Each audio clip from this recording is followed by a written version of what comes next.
Well, sir, let me start off. Let me zoom into one particular event Friday morning.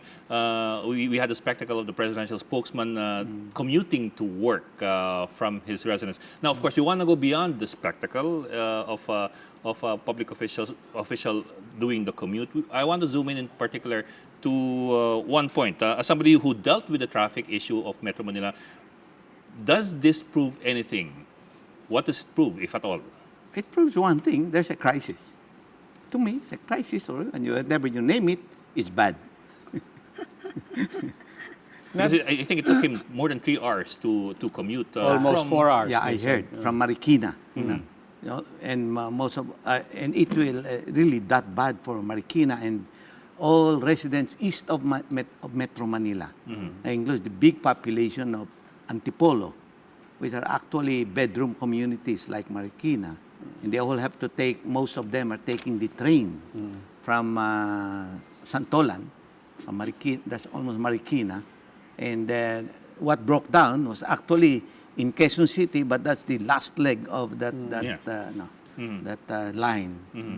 So while his trip was successful in the sense that he was able to make the journey, it was an adventure for him, I suppose, for one morning, which is something that people have to do every day. Yeah, I think, well, it may prove one thing for him, no? That what he'd been hearing is true. Because I haven't heard anybody saying traffic is good, no? For so long a time. But he said he hasn't changed his mind, that there is no crisis. Well, let's actually forgive him for that. Now, compared to your time, you were MMDA chairman. Compared to your time, how much has it worsened at this point sa traffic? So much. Because that time, remember, the JICA actually made that assessment of losing 2.5 billion a day. But in my time, they had not made any such assessment. Because our traffic that time was just the same as Tokyo. We have a measure of this. We have measured this on EDSA.